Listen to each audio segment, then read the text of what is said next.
الحمد لله حمدا كثيرا طيبا مباركا فيه كما يحب ربنا ويرضاه، وأشهد أن لا إله إلا الله وحده لا شريك له، وأشهد أن محمدا عبده ورسوله، وصلى الله عليه وعلى آله وأصحابه وسلم تسليما كثيرا.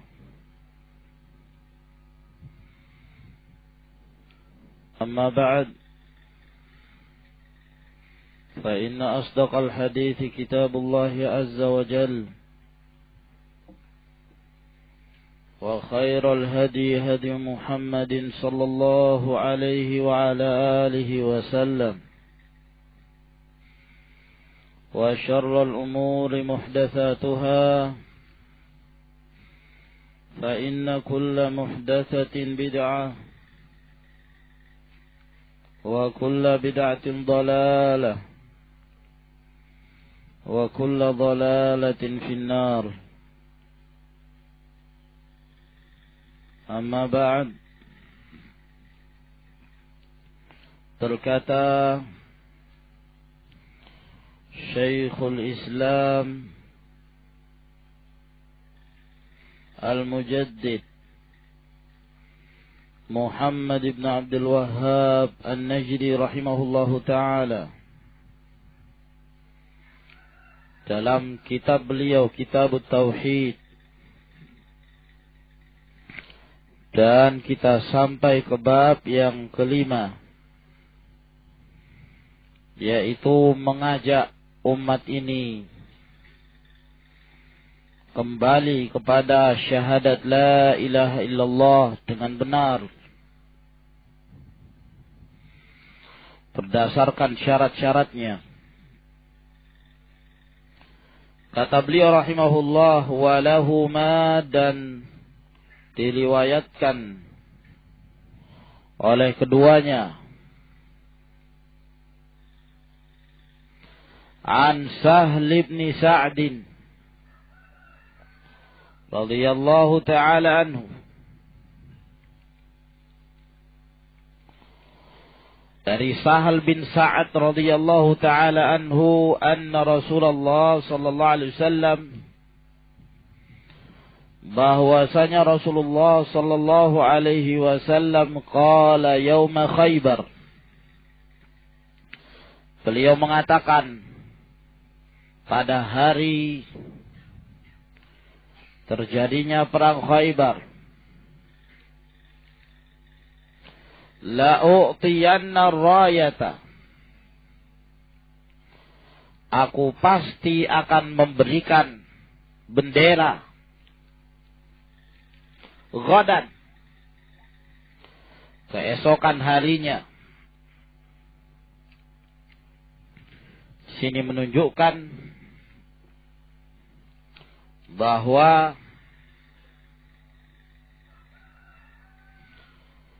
kebiasaan peperangan yang terjadi bahkan di zaman Rasulullah sallallahu alaihi wasallam, peperangan tersebut dengan menggunakan bendera, dan adalah rayah, bendera yang dijadikan sebagai simbol kaum muslimin. Pada waktu itu berwarna hitam, sebagaimana yang telah diriwayatkan oleh Imam Ahmad dan Al-Imam Tirmidzi, bahwa rayah yang dimiliki Rasulullah sallallahu alaihi wasallam berwarna hitam, sedangkan liwa yaitu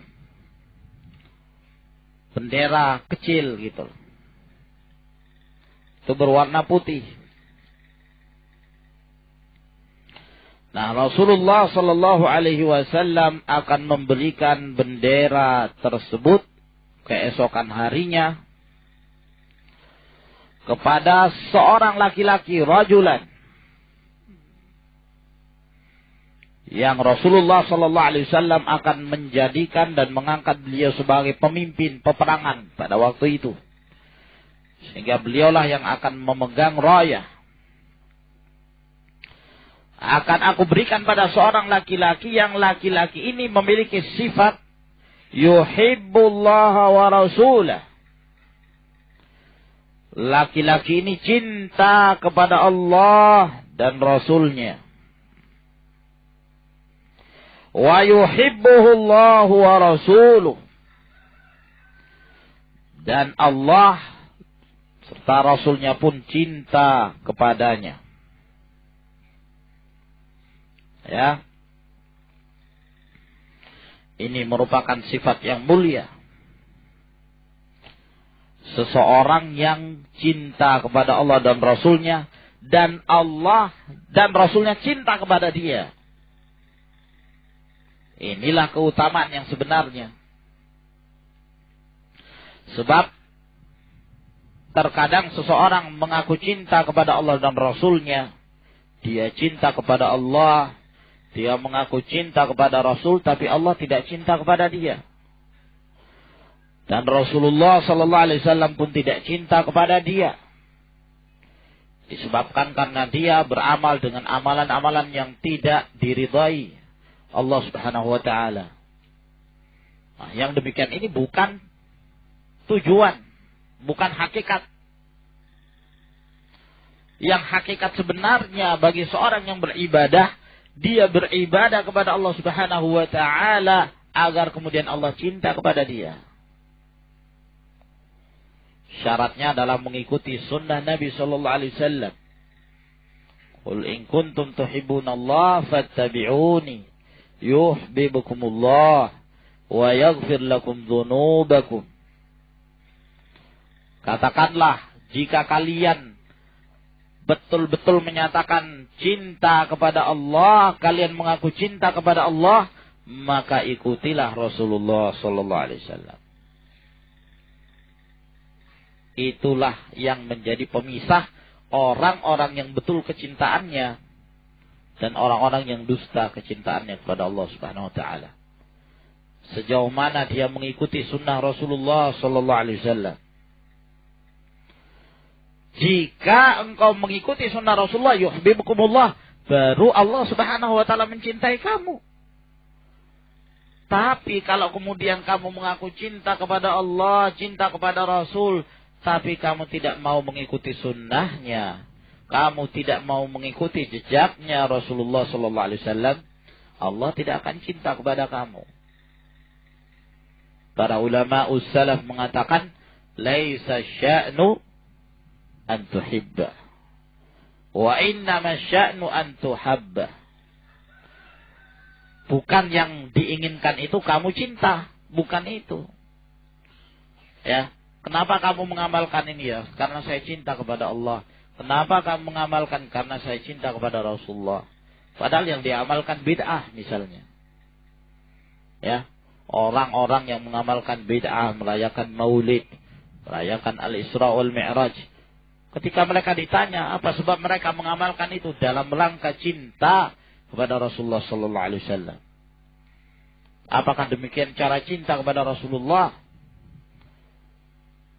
Tarjun najata wa lam tasluk masalikaha. Inna safinata la tajri 'ala al-yabasi. Kalian mengharapkan keselamatan tapi tidak menempuh arah-arah yang sebenarnya. Tidak menempuh cara-cara yang sebenarnya. Sesungguhnya kapal itu tidak akan berlabuh di atas tempat yang kering. Mesti di tempatnya, tempat yang berair, lautan. Demikian pula seorang yang mengaku cinta kepada Rasulullah SAW, tempatkan pada tempatnya. Cinta kepada Rasulullah berarti mengikuti jejak Rasulullah SAW, mengikuti tuntunan Rasulullah, wasiat-wasiat Nabi SAW dijaga, termasuk wasiat yang Rasulullah SAW peringatkan dan sampaikan pada umat ini. Beliau senantiasa memberikan wasiat, wa iyyakum muhdatsatil umur fa inna kulla bid'atin dhalalah. Jauhi setiap amalan-amalan yang baru dalam agama ini. Karena setiap bid'ah di dalam agama itu sesat. Nah, ini wasiat Rasulullah sallallahu alaihi wasallam.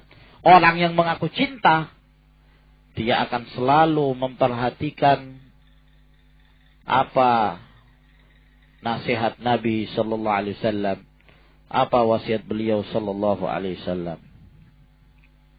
Ya. Nah, orang ini yang disebutkan oleh Nabi sallallahu alaihi wasallam memiliki sifat dia cinta kepada dan Rasulnya, dan Allah cinta kepadanya, Rasul cinta kepada dia. Keutamaan besar yang dimiliki oleh Ali bin Abi Thalib radhiyallahu taala. Ya. Karena Rasulullah sallallahu alaihi wasallam menyebutkan sifat ini, sampai-sampai Umar bin Khattab radhiyallahu taala anhu, yang biasanya beliau tidak menghendaki untuk menjadi pemimpin, beliau tidak pernah berkeinginan ya dan tamak untuk diangkat sebagai pemimpin. Ketika mendengarkan perkataan Nabi sallallahu alaihi wasallam itu bahwa yang akan diangkat oleh Rasulullah SAW sebagai pemimpin perang, orang yang memiliki sifat ini, kata Umar bin Khattab, ma ahbabtul imarata illa yawma idzin. Aku tidak menghendaki untuk diangkat menjadi pemimpin kecuali pada waktu itu. Karena telah jelas sifatnya. Yang akan diangkat menjadi pemimpin seseorang yang Allah dan Rasulnya cinta kepada dia. Subhanallah. Ya. Di dalam hadis ini juga menunjukkan bahwa Allah mempunyai sifat cinta. Allah subhanahu wa ta'ala cinta kepada siapa yang Allah kehendaki dari hambanya. Allah benci kepada hambanya yang Allah kehendaki. Allah murka kepada hambanya, kepada siapa yang Allah kehendaki, yang berhak mendapatkan kemurkaan. Sifat ini bukan hanya kepada Ali bin Abi Thalib radhiyallahu ta'ala anhu saja, akan tetapi juga kepada mereka yang telah mendapatkan keridhaan Allah. Akan tetapi dikhususkannya hadis ini tentang Ali bin Abi Thalib, menunjukkan beliau memiliki keistimewaan tersendiri. Sehingga hadis ini membantah kelompok Nawasib. Dahulu ada kelompok Nawasib, jamaknya Nawasib. Mereka ini dinamakan Nawasib karena mereka kelompok yang sangat membenci keluarga Rasulullah sallallahu alaihi wasallam. Ya, Ahlul Bait bertentangan Rasulullah. Rasulullah mengaku cinta kepada Ahlul Bait. Kalau Nawasib benci kepada keluarga Rasulullah sallallahu alaihi wasallam. Ya, sampai mereka ingkar Ali bin Abi Thalib radhiyallahu anhu. Nah, dari kalangan Khawarij menganggap Ali bin Abi Thalib kafir. Ya, maka hadis membantah mereka. Ali bin Abi Thalib dicintai Allah Subhanahu wa taala dan dicintai Rasulullah sallallahu alaihi wasallam. Dalam Ahlus Sunnah wal Jamaah tentang Ali bin Abi Thalib pertengahan. Tidak meremehkan, tidak merendahkan kedudukan beliau, dan juga tidak terlalu ekstrim. Tidak berlebih-lebihan. Merendahkan, meremehkan seperti kaum Nawasib, Khawarij, yang sampai pada tingkat mengkafirkan Ali bin Abi Thalib radhiyallahu anhu. Nah, maka Ahlus Sunnah tidak demikian. Ahlus Sunnah menyatakan kita cinta kepada seluruh para sahabat, termasuk Ali bin Abi Thalib radhiyallahu taala an, dan bahkan beliau tergolong salah seorang sahabat yang telah mendapatkan jaminan surga, sebagaimana yang telah disebutkan oleh Rasulullah sallallahu alaihi wasallam. Tapi mereka tidak bersikap seperti Rafidhah Syiah yang mengatakan bahwa Ali bin Abi Thalib adalah ma'sum. Ali bin Abi Thalib itu maksum, terpelihara dari kesalahan. Tidak pernah salah kalau bertindak, berkata, berbuat. Harus benar. Ya. Kebenaran yang ada pada diri Ali bin Abi Thalib mutlak. Oleh karena itu mereka menganggapnya sebagai imam. Dan mereka menganggap bahwa khilafah yang ada di zaman Abu Bakar As-Siddiq dan Umar bin Al-Khattab serta Utsman bin Affan adalah khilafah yang batil. Merampas hak Ali bin Abi Thalib. Ini kata Rafidhah. Kata mereka semestinya Ali bin Abi Thalib yang berhak untuk memegang tampuk kekhilafahan sepeninggal Rasulullah sallallahu alaihi wasallam. Sehingga di antara mereka ada yang sampai ekstrim, berlebih-lebihan, sampai mengatakan sebenarnya, ya, itu diriwayatkan dalam riwayat-riwayat mereka. Al-Kulaini meriwayatkan itu. Ya, dalam riwayat tersebut disebutkan bahwa sebenarnya Allah Subhanahu wa taala telah memesankan kepada Jibril agar memberikan risalah yang terakhir untuk diangkat menjadi Rasul yang terakhir diberikan kepada Ali bin Abi Thalib. Hanya saja ketika Jibril turun mencari alamatnya Rasulullah tidak ketemu. Cari nomor rumahnya nggak dapat. Nah, dipesankan kepada Jibril untuk mendatangi Ali bin Abi Thalib untuk diangkat sebagai Rasul. Dicari nggak ketemu. Nah, ya, mungkin waktu itu nomor rumah nggak ada kali ya. Ya, nggak ada nomor rumah. Rumah itu mirip-mirip semuanya. Nah, sehingga cari kesana kemari Ali bin Abi Thalib nggak ketemu. Yang ditemukan salah satu dari keluarganya yang bernama Muhammad bin Abdullah. Ya sudah, diberikan dia sajalah. Nah, jadi Jibril keliru dalam memberikan risalah itu. Kata mereka, semestinya diberikan pada Ali bin Abi Thalib. Nah, ini keyakinan yang ada pada mereka. Nah, karena sudah diberikan pada Rasulullah, sudah terlanjur. Ya, setelah itu mestinya diberikan pada Ali bin Abi Thalib. Ternyata kaum muslimin lagi-lagi keliru memberikan pada Abu Bakar As-Siddiq. Kemudian Umar, kemudian Utsman. Nah, dan mereka terkenal kelompok yang mengkafirkan para sahabat. Ya, Syiah ini mazhab yang penuh dengan berbagai macam kedustaan dan kebohongan. Sampai Al-Imam Syafi'i rahimahullah ta'ala mengatakan, saya belum pernah melihat ada satu kelompok yang paling berani berdusta daripada Syiah Rafidhah. Paling berani berdusta, terkenal.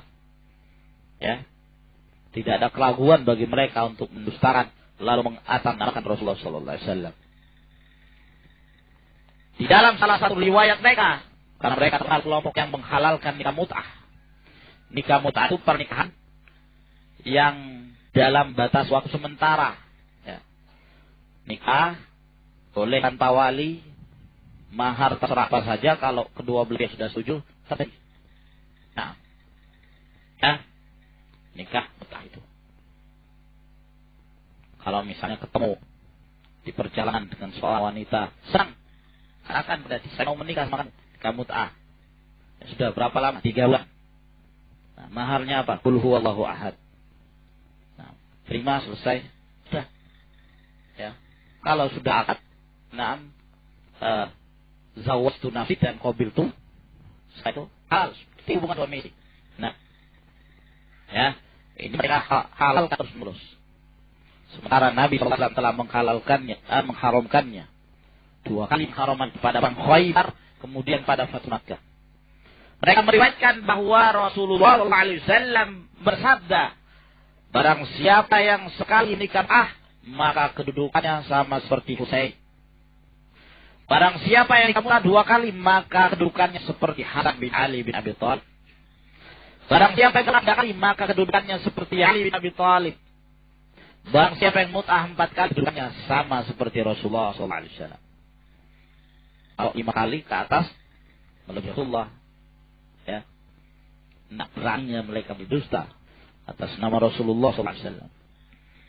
Dan di antara mereka, ya, sekte Syiah, ada yang sampai keyakinan bahwa Ali bin Abi Thalib adalah penjelmaan dari Allah Subhanahu wa taala. Ya. Reinkarnasi Tuhan, katanya gitu. Nah, si Ali bin Abi Thalib itu penjelmaan dari Allah. Dan kelompok ini sempat muncul di zaman Ali bin Abi Thalib sendiri, dan Ali bin Abi Thalib sendiri radhiyallahu ta'ala anhu yang menghancurkan mereka. Sampai Ali bin Abi Thalib membakar mereka hidup-hidup. Nah, hanya saja pemimpinnya berhasil meloloskan diri dan kemudian ke Mesir dan menyebarkan keyakinannya di sana sehingga semakin menyebar. Dan meyakini bahwa kalau hujan atau kalau ada suara kilat guntur, nah, maka kilat itu adalah cambuknya Ali bin Abi Thalib. Suara itu adalah suara cambuknya Ali bin Abi Thalib. Di akhir zaman nanti Ali bin Abi Thalib akan turun dengan cambuknya sambil membawa Abu Bakar dan Umar radhiyallahu anhuma, kemudian mereka dicambuk berdua. Ya, saking bencinya mereka. Makanya mereka punya wirid pagi petang. Ya. Doa namanya doa Usonamai Quraisy. Doa 2 patung Quraisy. 2 patung yang dimaksud adalah Abu Bakar dan Umar. Ya, itu disebutkan oleh Khomeini dalam kitabnya Kashful Asrar. Nah, dan menganjurkan pada para pengikutnya untuk senantiasa membacanya. Nah, kalau terlihat nama mereka, wallahi bukan Islam. Bukan Islam. Ya, siapa yang lihat cara mereka beragama, terlebih ketika datang hari-hari besar, ya, seperti hari Asyura, ya, hari Asyura tanggal 10 Muharram, yang mereka di sana merayakan hari bela sungkawa atas kematian Husain bin Ali bin Abi Thalib radhiyallahu anhu di Karbala. Ya, antum lihat ketika mereka merayakan betul-betul bukan dari sama sekali. Mereka menyiksa diri mereka. Ya. Nah, sambil menarik-narik, ya, ada mereka ucapkan irama-irama, kemudian mereka sambil memukul kepala mereka dengan pisau. Semakin banyak darah, semakin afdal. Iya. Ya, semakin banyak darah yang keluar semakin afdal. Kemudian satu kelompok lagi mereka berbaris begitu, sambil memegang rantai dari besi. Ya, kemudian berirama mereka memukul kaki belakang mereka. Terus pukul, ya. Hancur itu belakang. Nah, ya, anak kecil, ya, sampai mereka keliling kota sambil pisau itu diginikan, keliling kota. Yang pingsan berarti afdal sudah, ya. Kalau mati syahid, ya. Nah, belum lagi pada malam harinya, ya, ada malam yang disebut oleh mereka pada Asyura itu malam suci namanya. Kumpul di satu tempat, gedung. Ya, dipisah antara laki dan wanita. Setelah itu berkhutbahlah, ya, imamnya ini. Ya, mengingatkan mereka tentang kejadian Husain. Mereka pun menangis, ya. Nah, kemudian diakhiri dengan acara, kata imamnya ini, bahwa malam hari ini adalah malam suci. Dan setiap anak yang lahir disebabkan karena hubungan pada malam hari ini, maka dia lahir dalam keadaan suci. Nah, maka pada waktu itu ditetapkanlah lampu dimatikan, pertemuan laki dan perempuan. Nah, ya, serampangan asal ngambil udah. Nah, zina besar-besaran. Iya. Tuh tidak percaya, pergi sana sendiri lihat. Nah, ya, ini khabarnya mutawatir. Nah, ya, Kalau tentang penyiksaan itu sudah ada kadang difilmkan gitu. Ya, di syuting. Nah, kalau acara ini khobar-khobar yang mutawatir. Nah, zina secara besar-besaran. Anak yang lahir pada malam itu enggak tahu bapaknya siapa, ya kan? Kan tak ketahuan. Ya, mereka berhubungan, enggak tahu siapa yang didatangi. Nah, sehingga anak yang lahir pada malam itu, kalau ibunya sudah melahirkan, anak itu ditaruh di khum namanya. Khum ini tempat kader orang-orang yang akan dididik menjadi ulamanya Syiah. Di khum. Ya, di sana terdapat sekumpulan anak-anaknya, anak-anak yang tidak punya ayah. Ya. Hasil mut'ah. Nah, itu keadaan mereka. Ya. Apa ini dari agama Allah Subhanahu wa taala?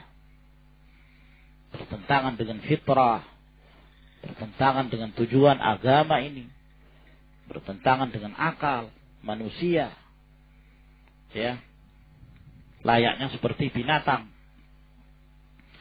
Nah, belum lagi kesyirikan mereka, syirkul kubur. Ya, menyembah kuburan. Nah, kuburan imam mereka, meminta kepadanya dan sebagainya. Ya. La'utiyanna rayata ghadan rajulan yuhibbullaha wa rasulahu wa yuhibbuhullahu wa rasuluhu yaftahullahu ala yadayhi. Allah Subhanahu wa taala akan memberikan kemenangan melalui tangannya. Ya. Maka ini salah satu tanda kenabian Rasulullah sallallahu alaihi wasallam. Beliau mengabarkan sesuatu yang akan terjadi, bahwa ketika dipegang ya tampuk pimpinan itu oleh Ali bin Abi Thalib, maka akan mendatangkan kemenangan. Fabatan nasu yadukuna lailatahum, maka bermalamlah manusia, yakni para sahabat, mereka membincangkan malam mereka.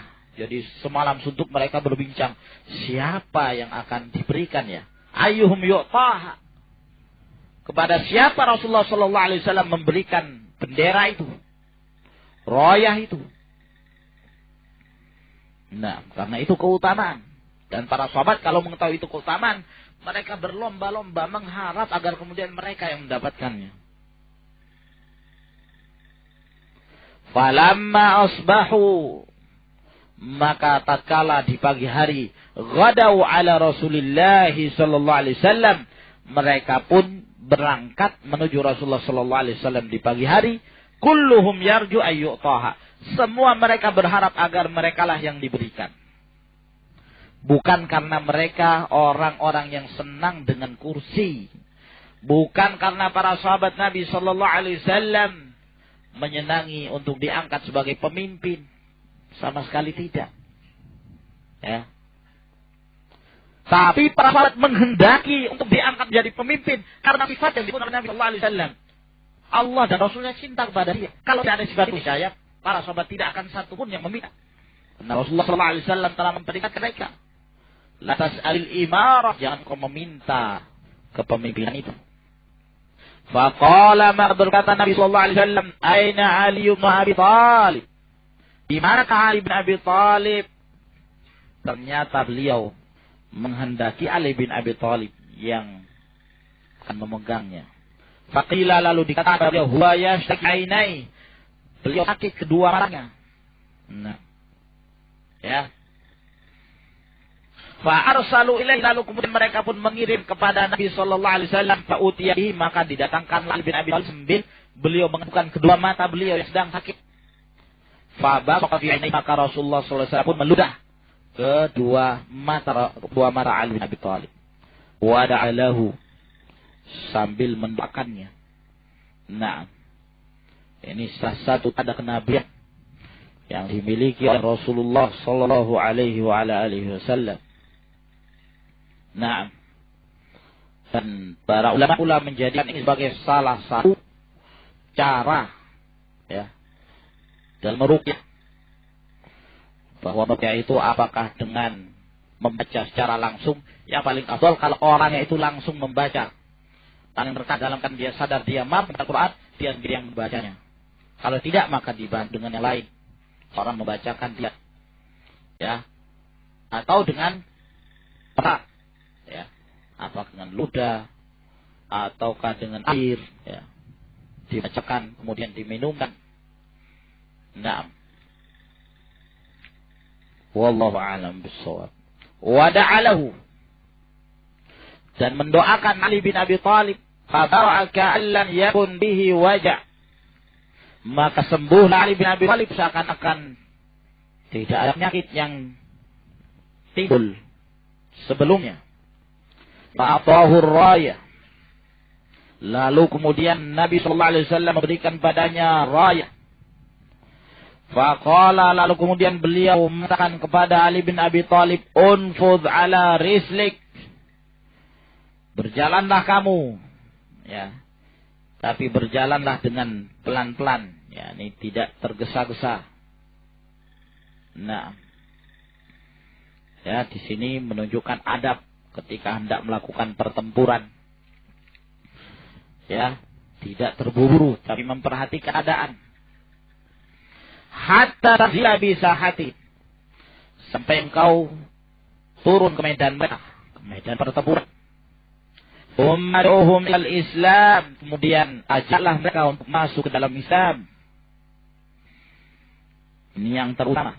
Islam itu adalah menyerahkan diri kepada Allah Subhanahu wa taala dengan ibadah, tunduk, taat, berlepas diri dari segala sesembahan disembah selain dari Allah Subhanahu wa taala. Inilah yang Rasulullah sallallahu alaihi wasallam perintahkan Ali bin Abi Thalib menunjuk kepadanya. Seruan pertama adalah seruan kepada tauhid dan menjauhkan diri dari syirik. Wa akhbirhum, dan kabarkan kepada mereka bima yajibu alaihi min haqqillahi ta'ala fi. Kabarkan pada mereka apa yang wajib atas mereka dari hak Allah Subhanahu wa taala. Apa yang menjadi kewajiban manusia kepada Allah, yaitu beribadah kepada Allah Subhanahu wa taala. Maka hadis ini menunjukkan bahwa dianjurkan seseorang sebelum berperang ajak dulu, dakwahi dulu. Ya. Dalam jihad yang sifatnya hukum, ya, melakukan penyerangan. Di sana ada tartibnya, ada tertib yang harus dijalankan terlebih dahulu. Beda dengan jihad membela diri, yaitu ketika daerah kaum muslimin diserang oleh orang kafir, tak perlu dia hajar mereka. Mereka yang akan membunuh kita dulu. Kamu tauhid, lah, tak perlu bela kemampuan. Nah, tapi dalam hal jihad hujum, ajak mereka, maukah mereka masuk ke dalam Islam. Nah, ya, syarat pertama. Kalau tidak, syarat kedua, yaitu kalian dan negara kalian harus berada di bawah kekuasaan. Sebab itu tujuan jihad. Ya, sampai betul-betul syirik itu musnah dan rendah. Nah, hina di hadapan kaum muslimin. Membayar jizyah. Ya. Kalian tetap di atas kekafiran kalian, tidak mentauhidkan Allah Subhanahu wa taala, tapi kalian harus tunduk di bawah kekuasaan kaum muslimin dan setiap tahun harus membayar upeti. Nah, pajak. Nah, ya. Kalau sekarang nggak dibedakan pajak itu, muslimin juga dipajaki. Ya, harus bayar pajak. Nah, pajak bangunan, pajak, wah, macam-macam. Harta kan milik sendiri dipajaki juga. Nah, padahal asal dari harta seorang muslim adalah haram untuk dikeluarkan tanpa keridhaannya. Kalau kemudian tidak menerima syarat yang kedua, baru yang ketiga, yaitu mereka diperangi. Nah, ya berarti Islam itu galak, ya. Islam itu kejam. Nah, masa sedikit-sedikit pedang, sedikit-sedikit pedang. Subhanallah. Ya. Islam punya aturan. Dan Allah Subhanahu wa taala mengatakan wa qatiluhum hatta takuna fitnah wa yakuna dinu lillah. Perang mereka sampai tidak terjadi kesyirikan dan agama itu hanya murni untuk Allah Subhanahu wa taala. Nah, kalau kalian mengatakan bahwa Islam itu kejam, kejam mana perbuatan kalian ketika beribadah pada selain Allah Subhanahu wa taala? Kejam mana? Allah yang menciptakan kalian, Allah yang memberikan rezeki kepada kalian, Allah berikan bumi ini untuk kalian tempati. Kenikmatan semuanya datangnya dari Allah Subhanahu wa taala. Kalian menyembah kepada selain Allah. Apa ini tidak kurang ajar? Hah? Nah, tindakan kezaliman yang sangat besar. Nah, ya. Sehingga Allah Subhanahu wa taala hendak menjadi agama yang ada di muka bumi adalah untuk Allah. Manusia menyembahnya kepada Allah Subhanahu wa taala. Salah satu menghilangkan kesyirikan itu adalah dengan jihad. Nah, sampai kata Nabi sallallahu alaihi wasallam, "Wa ju'ila rizqu tahta dhilli rumhi." Dijadikan rezeki untuk Nabi sallallahu alaihi wasallam itu di bawah naungan tobat Rasulullah SAW. Jadi dengan jihad. Al-Hafidh Ibn Rajab rahimahullah ta'ala ketika menjelaskan tadi itu, ya, ketika membahas mana harta yang paling afdal, harta yang paling mulia adalah ghanimah. Harta perang. Karena harta itu yang Allah Subhanahu wa taala pilihkan untuk Rasulnya sallallahu alaihi wasallam. Nah, dari hasil usaha perang. Harta yang paling utama. Nah, lalu bagaimana dengan ayat Allah Subhanahu wa taala, la ikraha fid din. Qad tabayyana ar-rushd min al-ghayy. Tidak ada paksaan dalam agama ini. Telah jelas petunjuk dari penyimpangan. Nah, ini kan namanya paksa ini. Nah, masuk Islam, kalau tidak bayar upeti, kalau tidak pak. Ini kan kalian maksa. Tidak ada paksaan. Kan kalian tidak mau masuk ke dalam Islam, ya kalian harus hina, kalian harus tunduk di hadapan kaum muslimin. Ya, atas kekuasaan kaum muslimin, kita bayar. Kalian tidak dipaksa untuk masuk ke dalam Islam. Dan ada faedah dari Syekh Muqbil rahimahullah, beliau berpendapat bahwa ayat la ikraha fid din tersebut mansukh. Telah dihapus dengan perintah berperang. Ya. Nah, wallahu a'lam bissawab. Wa akhbirhum bima yajibu alaihim min haqqillahi ta'ala fi. Kabarkan pada mereka apa yang wajib atas mereka dari hak Allah Subhanahu wa taala. Yaitu beribadah kepadanya, mentauhidkannya, mengerjakan salat, bayar zakat dan seterusnya. Allahi demi Allah la yahdiyallahu bika. Allah Subhanahu wa taala memberikan petunjuk dengan tanpa kamu rajulan wahidan kepada satu orang khairul laka itu lebih mahal bagimu min humrin na'am daripada unta yang berwarna merah. Unta merah itu unta yang paling mahal kalangan Arab. Ya. Kalau dimisalkan sekarang, ya, kendaraan paling mewah, apa kira-kira paling mewah? Apa tahu apa ya? BMW gitu ya. Top Blazer. Nah, yang paling mewah. Itu lebih baik daripada kendaraan yang paling mewah. Memberikan hidayah kepada seorang. Ini keutamaan berdakwah. Seorang yang kita ajak mendapatkan hidayah, mengamalkan sunnah Nabi sallallahu alaihi wasallam, satu orang ini jauh lebih mahal, jauh lebih baik, jauh lebih mulia daripada kendaraan yang paling mewah. Nah, kalau kita perkirakan membeli satu mobil mewah itu berapa ya? Berapa? 1 miliar. Nah, 1 miliar ya. Nah, antum berdakwah ya, memberikan petunjuk pada seorang, dia mendapatkan hidayah karena melalui kamu. Lebih baik itu daripada kendaraan 1 miliar. Nah, subhanallah. keutamaan pentingnya kita berdakwah, mengajak. Ketika kita telah diberi hidayah oleh Allah Subhanahu wa taala, kita tidak melupakan diri, pada diri kita ajak orang lain. Kita mengajak orang lain ya tentunya dengan ilmu. Apa yang kita ketahui dari kitabullah, dari sunnah Nabi SAW. Tidak mesti kemudian kita mengetahui seluruh apa yang terdalam Al-Quran sunnah. Ada satu yang kita tahu, itu kita berikan hidayah, tunjuk pada orang apa yang kita ketahui dari ilmu, walaupun sedikit. Nah, insyaallah ta'ala itu bermanfaat.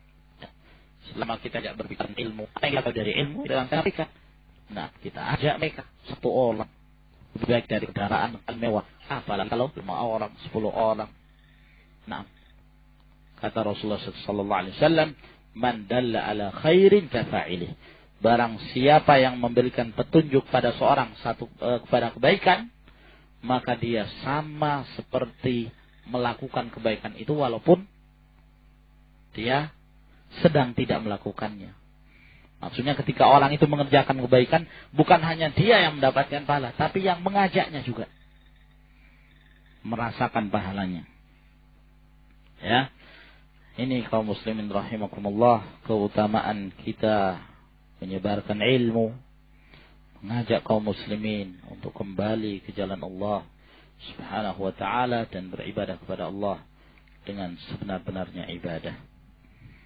Baik, sampai di sini insyaallah yang kita bacakan. Kita lanjutkan di pertemuan yang berikutnya di bab yang ke-6. Subhanakallahumma bihamdik, asyhadu an la ilaha illa anta wa astaghfiruka wa atubu ilaik. Tafaddalu hafizakumullah.